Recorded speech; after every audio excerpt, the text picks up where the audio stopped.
it was a very, very difficult time. I was a child that was born to two wounded parents, and they were wounded children themselves. My mother was 17 and my father was about 19 when they got married, and I came along when she was 24 years old. And there was a lot of pain in the house. There were a lot of arguments. He was very physically abusive and verbally abusive to the both of us. It was really a difficult and very hard time, especially for a man child. I don't know what it's like for a little girl, but I'm sure it's just as painful. But for a boy child, a man child, to watch his mother being beaten and belittled, it was really, really hard. So I went under the house and I built this little, put some wood up in between some of the pillars and built this little safe place for me. And I painted it robin egg blue. I had found some paint somewhere, painted it blue, and I would sit in this room and I would let my imagination take me to other places. I would just be somewhere running through grass and trees while I'm listening to all of the pain and all of the heartache up above me in the floorboards. So it was a very difficult time. But the beauty in that moment, and I say this to people all the time, is that I know that all things work together for your good. When I am writing a script or a movie, or writing the Have and Have-Nots, or if Loving You Is Wrong, or writing any of these shows or movies, in my imagination, I go to a place where I'm in that world. And that was formed and born inside of all that pain. So the little boy's imagination is where the man goes now to feed his dreams. So it's a beautiful thing when you know that all things are going to work together for your good. I started doing this play after watching the Oprah Winfrey show. She said it was cathartic to write things down. Now, I didn't know what cathartic meant, so I had to go find a dictionary. So I'm saying in high school.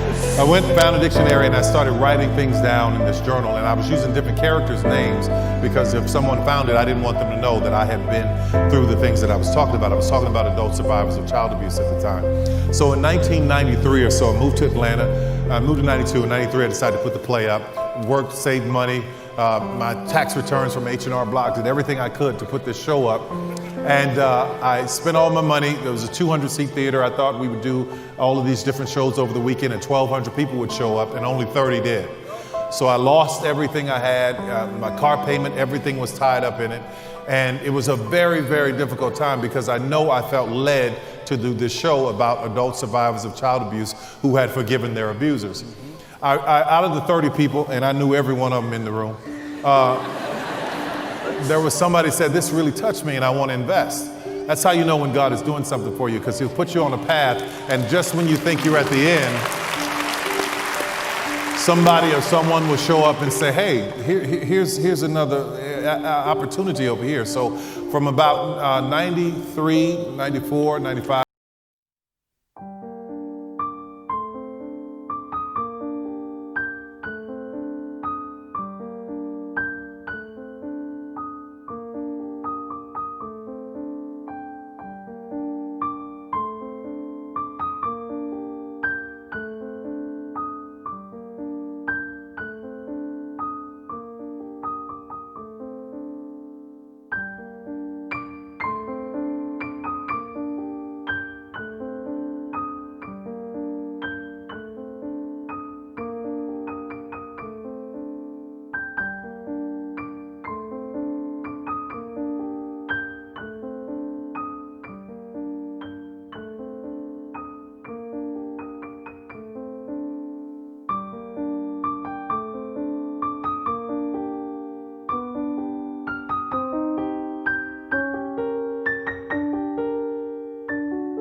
at that Spartanburg trip, and I couldn't afford to pay the credit card because she had rented a van for us.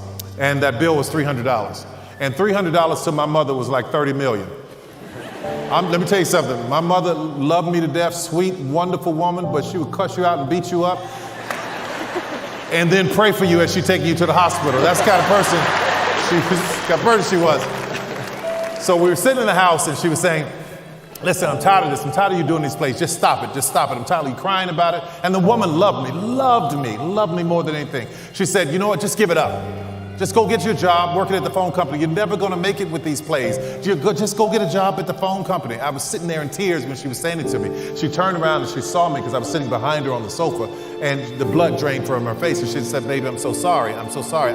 I didn't know how important this was for you. But what I want you to understand is that I don't care how many people love you and encourage you, or the ones that try to tear you down or destroy you. When God has a dream for you, it is your dream. Your dream. Your dream. And there are people who love you who will think that they're saying the right things to you to try to protect you. Or there are people that have been in your lives and watched you grow up, and they don't know what God has put down inside of you because they think they're too familiar with you. But what you have to understand is when God has something for you, you have to go for it fully. So that's what I did. I did the show. I get this opportunity to do the show in 1998. It's at the House of Blues. And I walk in and I'm mad. And I'm angry because all those years, those 7 years of me trying to get this play up, nothing was happening. God would tell me to quit, then he'd get me out, then he'd leave me. You'd leave me out here by myself. God, where are you? You wouldn't even talk to me during these dark times. So I was mad. I was done. I had went to get my application at South Central Bell, like my mother said, and go to work at the phone company. I wanted some benefits to get my teeth fixed. So there I am. There I am, 1998, get this opportunity at the House of Blues, and I walk in and they're all just, they call it folk art all over the walls. I'm from New Orleans. I said, that's voodoo and I'm not performing here. Get it off the wall. So they told me the next day, well, House of Blues was pulling out. So House of Blues was gone. So the name of the place would return to its original name. It was a church. It was called the Tabernacle. So I was about to perform in a place called the Tabernacle. I go and I do the show, and I'm complaining all the way. I'm there putting on my makeup, getting ready to play the old man Joe, and I got attitude. I'm just mad. I'm upset. I'm like, I don't want to do this. And I hear that voice, that one that told me to quit, say, shut up. Let me tell you something. When God tells you shut up, you sit around like, what happened? And he said, get up and look out the window. I got up and looked out of this little dusty window, and there was a line around the corner trying to get in the building. And the place sold out over and over and over again. And I said, God, where were you in all those times? He said, I was proving you to see that you would honor this, that you would do the right thing with it. Sometimes when you're not hearing from God, God is trying to see what you're going to do in the situation that you're in. And it turned out to be an incredible moment that has taken me from that sold out house all the way into every show that we've done. It's been incredible. It's been miraculous. It's been nothing but God, and I'm grateful for it. That's so awesome. That's, Tyler, another important part of the story. Jump back there a little bit because your father didn't treat you right. A lot of bitterness, anger. Can you tell about how something broke there when you... Yeah, what broke in the moment, if you wonder what happened, like from the time when I started doing these shows to the time when they started to take off, what broke in the moment? Well, here I was with this script about adult survivors of child abuse whose parents had abused them. And the characters in the show that I had written from my own mind had forgiven their abusers, but I hadn't forgiven my father. So one day we were on the phone before the show sold out, before everything changed. We were on the phone, and I got a chance to just say everything that was on my mind because I wasn't the little boy anymore. I was a 6'6" man, and I wasn't afraid. And I started saying everything that I needed to say to him. And the things that came out of my mouth blew my mind. But at the end of it, what I heard was, I forgive you. I said, I forgive you to him. And something shifted in me. Something shifted. Let me tell you something. Forgiveness is so incredibly powerful. Forgiveness is not for the other person, it is for you. There are people living their lives who've done you wrong. They are happy walking down the street, not even thinking about you, but there you are holding on to unforgiveness.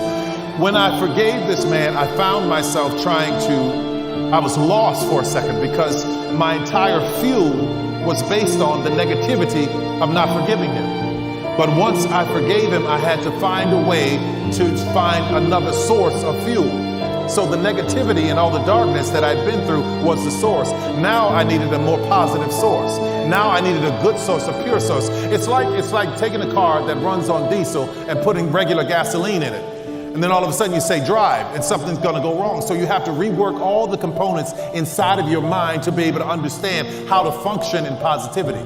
So that shift for me was so incredible. Forgiveness did all of that for me. And the minute I did that, the minute I started to function and doing the right thing and being positive, I went from nobody coming to the show to not having enough seats for the people to get into the places. Wow.